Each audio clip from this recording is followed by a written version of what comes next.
मानव जीवनमा धेरै पटक यस्ता कठिन चुनौतीहरू आउन सक्छ जसलाई सावधान गर्न नि मानवीय सहायता, बुद्धि, शक्ति र स्रोत साधनहरू पूर्ण रूपमा असमर्थ हुन्छन्। प्रियजनहरू, परमेश्वरले आफ्नो जनलाई नि कहिले पनि एक्लो छोड्नुहुन्न। उहाँका यी प्रतिज्ञाहरूले यही बुझाउँदछ कि उहाँ नै हाम्रो बल, सहारा र रक्षक हुनुहुन्छ, जुन विश्वासीहरूको निम्ति हरेक परिस्थितिहरूमा एउटा आशाको स्रोत हो। हाम्रो गुहार चाहिँ स्वर्ग र पृथ्वी सिर्जना गर्नुहुने परम प्रभुको नाउँमा छ। हालेलुया।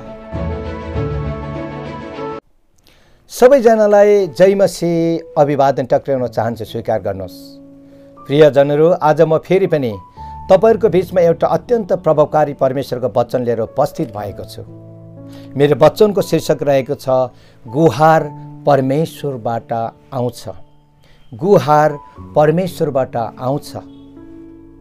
मलाई आशा छ आजको वचनबाट हामी सबैजनाले परमेश्वरले आशिष दिनुहुनेछ। र आजको वचनको मुख्य खण्ड रहेको छ भजन संग्रहको पुस्तक 121 को 1 र 2 पद। त्यहाँनिर यसरी लेखिएको छ, पर्वतहरूतिर म आफ्ना आँखा उचाल्छु, मेरो गुहार कहाँबाट आउँछ? स्वर्ग र पृथ्वी सिर्जना गर्नुहुने परम प्रभुबाट मेरो गुहार आउँछ। हालेलुया।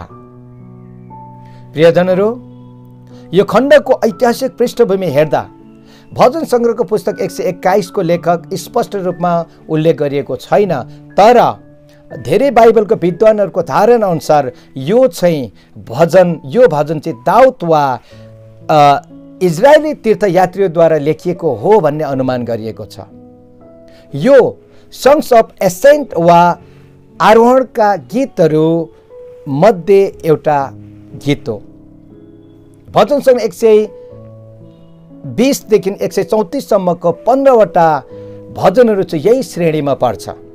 यी गीतहरू इजरायलका भक्तजनहरूले हरेक वर्ष 3 ठुला पर्वहरू जस्तै निस्तार चाडको पर्व, पेन्टिकोसको पर्व र तम्बुको पर्वहरूमा यरुशलेममा जो पहाड सियोन पहाडमाथि अवस्थित थियो त्यहाँ पुग्नभन्दा अगाडि उनीहरूले बाटोमा गाउने गर्थे। त्यसैले सम्भवतः यो भजन यरुशलेम तीर्थयात्रा गर्ने भक्तजनहरूले यात्राको बीचमा गाएको भरोसाको गीत हो। यरुशलेम चाहिँ सियोन पहाडमा निर्माण गरिएको थियो। तीर्थयात्रीहरूले जब टाढाबाट यरुशलेमको पहाडहरू देख्थे उनीहरूले आफ्नो आँखा उठाएर ती पर्वतहरूतिर हेर्ने गर्थे।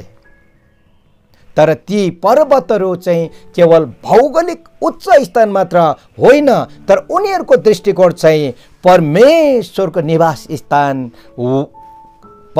निवास स्थानका प्रतीक थियो।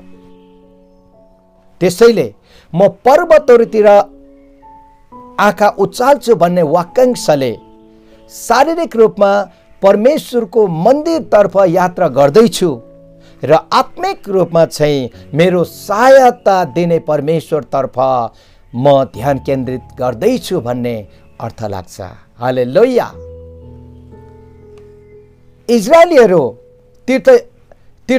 इजरायली तीर्थयात्रीहरूको लागि यरुशलेमको यात्रा चाहिँ शारीरिक वा आत्मिक रूपमा कठिन थियो।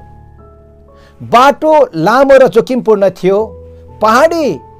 पहाडी मार्गहरूमा चाहिँ डाकु, जनावर र कडा मौसमको चाहिँ खतरा थियो। तिनीहरू टाढाबाट सियोन अर्थात् परमेश्वरको मन्दिर रहेको पहाडतिर यात्रा गर्दै थिए। यी सबै परिस्थितिमा चाहिँ तीर्थयात्रीहरूको मनमा एउटा प्रश्न उठ्थ्यो कि मलाई सहायता र गुहार कहाँबाट मिल्छ? त्यसैले उनीहरूले आफ्नो भित्री विश्वास प्रकट गर्दै यसरी घोषणा गरेका छन्, मेरो सहायता स्वर्ग र पृथ्वी सृष्टि गर्नुहुने परम प्रभुबाट आउँछ। हालेलुया। प्रिय दाजुभाइ दिदीबहिनीहरू, यहाँनिर स्वर्ग र पृथ्वी सृष्टि गर्नुहुने परमेश्वर भन्नुको अर्थ परमेश्वर सबै कुराहरूको सृष्टिकर्ता, पालनाकर्ता र उद्धारकर्ता हुनुहुन्छ। त्यसकारण उहाँको शक्ति सृष्टिको सीमाभन्दा पनि पर छ भन्ने हुन्छ। यदि उहाँ सारा ब्रह्माण्डलाई सृष्टि गर्न सक्नुहुन्छ भने नि उहाँ हाम्रा सारा समस्याहरू समाधान गर्न पनि सक्षम हुनुहुन्छ भन्ने अर्थ लाग्छ। कलसीको पुस्तक 1 अध्यायको 16 र 17 मा पावल यसरी लेख्छन्, किनकि उहाँमा सबै थोक सृष्टि भएका थिए, स्वर्ग र पृथ्वीमाथि भएका दृश्य अदृश्य थोकहरू, चाहे सिंहासनहरू, चाहे प्रभुत्वहरू, चाहे प्रधानताहरू, चाहे अधिकारीहरू, सबै थोक उहाँद्वारा र उहाँकै निम्ति सिर्जिएका हुन्। उहाँ नै सबै कुराभन्दा अगाडि हुनुहुन्छ र उहाँमा नै सबै कुरा बाँधिएर रहेका हुन्छन्। यो 17 पदको लागि नि किङ जेम्स बाइबल अनुसार चाहिँ उहाँ नै सबै कुरा भन्दा अगाडि हुनुहुन्छ र सबै कुरा उहाँद्वारा स्थिर रहन्छ भनेर लेखिएको छ। यसको मतलब परमेश्वर चाहिँ सृष्टिकर्ता परमेश्वर मात्र हुनुहुन्न, तर उहाँमा नै सृष्टिका सबै कुरा स्थिर रहन्छ भन्ने कुरा बुझ्न सकिन्छ। यस अर्थमा हाम्रो निम्ति साँचो गुहार चाहिँ केवल उहाँबाट मात्रै आउन सम्भव छ भन्ने सत्यता हामीले बुझ्न जरुरी छ। हालेलुया। प्रियजनहरू, जबसम्म हामी यस पृथ्वीको यात्रामा छौँ नि, मानव जीवनको त्यो यात्रा चाहिँ सधैँ सहज र सरल हुन्छ भन्ने कुनै ग्यारेन्टी छैन। हाम्रो जीवन र परिवारमा नि सङ्कष्ट चुनौतीहरू कहिले पनि अग्रिम सूचना दिएर आउँदैन। त्यसकारण ती सङ्कष्ट र चुनौतीहरूसँग सामना गर्न आफूलाई सधैँ शारीरिक रूपमा, मानसिक रूपमा र आत्मिक रूपमा तयार अवस्थामा हामीले राख्नु पर्दछ। हालेलुया। कहिलेकाहीँ हामीले नसोचेको र आशा नगरेको समयहरूमा विभिन्न किसिमको समस्या र चुनौतीहरूसँग हामीले सामना गर्नुपर्ने हुन सक्छ।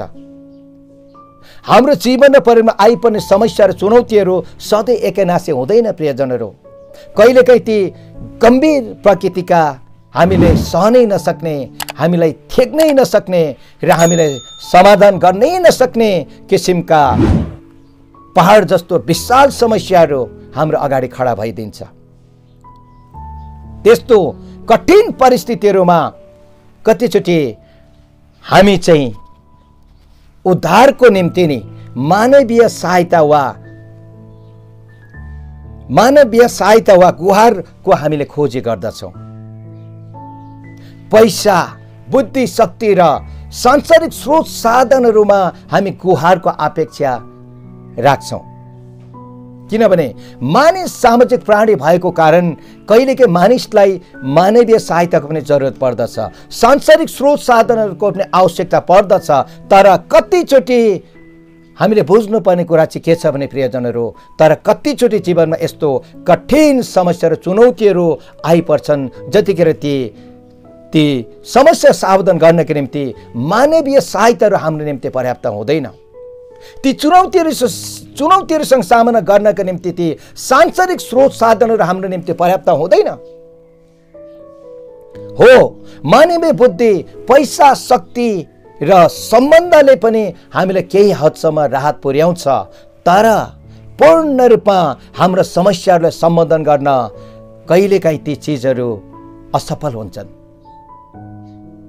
जब परिस्थिति गम्भीर र असम्भव बनिदिन्छ नि, त्यहाँ मानवीय शक्ति, बुद्धि वा पैसा केही कामको हुँदैन। प्रियजनहरू, आधुनिक टेक्नोलोजी र मेडिकल साइन्सका सबै कुराहरू असफल हुन्छन् त्यहाँनिर। किनभने एउटा मानिसले अर्को मानिसलाई केही समय र केही हदसम्म सहयोग गर्न सक्छ, तर उसको शक्ति सीमित हुन्छ भन्ने कुरा हामीले बुझ्न जरुरी छ। त्यसकारण मानिस एक दिन थाक्न सक्छ र उसको विचारहरू परिवर्तन हुन सक्छ। उसको योजना, ज्ञान वा साधन सधैँ स्थायी हुँदैन, ती कुनै दिन नष्ट हुन सक्छ। मानव जीवनमा धेरै पटक यस्ता कठिन चुनौतीहरू आउन सक्छ जसलाई सावधान गर्न नि मानवीय सहायता, बुद्धि, शक्ति र स्रोत साधनहरू पूर्ण रूपमा असमर्थ हुन्छन्। त्यसकारण भजन सङ्ग्रहको पुस्तक 146 को 3 र 4 मा यसरी लेखिएको छ, आफ्नो भरोसा संसारको शासकमाथि नराख, मरणशील मानिसमाथि जसले बचाउन सक्दैन। जब तिनीहरूको आत्मा निस्कन्छ तिनीहरू माटोमा मिलिहाल्छ, त्यही दिन तिनीहरूका योजनाहरू पनि नष्ट हुन्छन्। प्रियजनहरू, मानिसहरू अस्थायी छन्, तिनीहरूको शक्ति सीमित छ।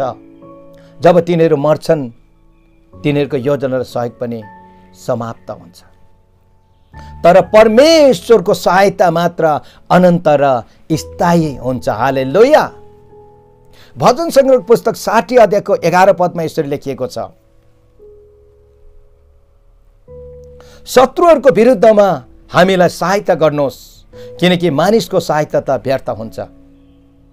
यहाँनिर बाइबलले स्पष्ट भन्छ, मानव प्रयास, बुद्धि र शक्ति अस्थायी र सीमित हुन्छ, तर परमेश्वरको सहायता, जब परमेश्वरबाट सहायता आउँछ त्यो सहायताले मात्र विजयी, शान्ति र स्थायित्वता ल्याउँदछ। हालेलुया। जब मानवीय सहायताको सम्पूर्ण ढोकाहरू बन्द हुन्छ प्रियजनहरू, तब हामीले के गर्न सक्छौँ? एकचोटि विचार गरौँ। जब त्यस्तो अवस्थामा पुग्नुहुन्छ नि, तपाईँ के गर्नुहुन्छ? आज म तपाईँलाई प्रश्न गर्न चाहन्छु। प्रियजनहरू, जब हामी जीवनको कठिन मोडमा पुग्छौँ र हाम्रो निम्ति सम्पूर्ण मानवीय सहायताको ढोकाहरू बन्द हुन्छ नि, हामी परमेश्वरको समीपमा जानुको कुनै विकल्प हुँदैन। परमेश्वरमाथि हामीले भरोसा गर्नुको अर्को कुनै उपाय हुँदैन। किनभने बाइबलले स्पष्ट गर्छ, हाम्रो निम्ति साँचो गुहार चाहिँ मानवीय बुद्धि, शक्ति र स्रोत साधनबाट होइन, परम प्रभु परमेश्वरबाट आउँदछ। हालेलुया। दाजुभाइ दिदीबहिनीहरू, मानवीय सहायता अस्थायी हुन्छ, तर परमेश्वरबाटको सहायता चाहिँ स्थायी हुन्छ र प्रभावकारी हुन्छ।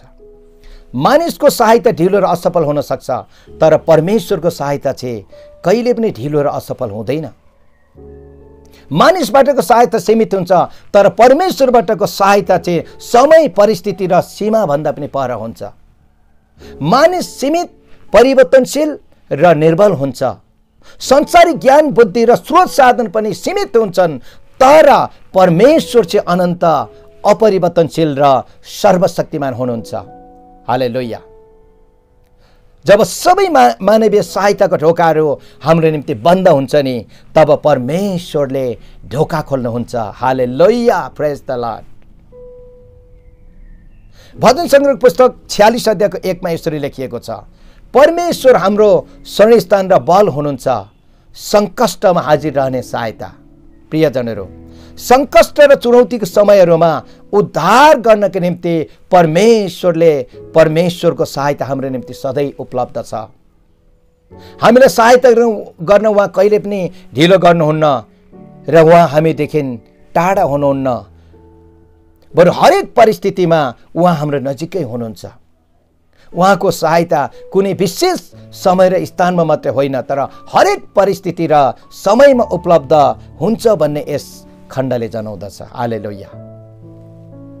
भजन सङ्ग्रह 41 को 10 मा यसरी लेखिएको छ, यसैले नडरा किनकि म तँसित छु, निरुत्साहित नहो किनकि म तेरो परमेश्वर हुँ, म तँलाई बलियो पार्नेछु र म तँलाई सहायता गर्नेछु, मेरो धार्मिकताको दाहिने हातले म तँलाई सम्हाल्नेछु। प्रियजनहरू, परमेश्वरले आफ्नो जनलाई नि कहिले पनि एक्लो छोड्नुहुन्न। उहाँका यी प्रतिज्ञाहरूले यही बुझाउँदछ कि उहाँ नै हाम्रो बल, सहारा र रक्षक हुनुहुन्छ, जुन विश्वासीहरूको निम्ति हरेक परिस्थितिहरूमा एउटा आशाको स्रोत हो।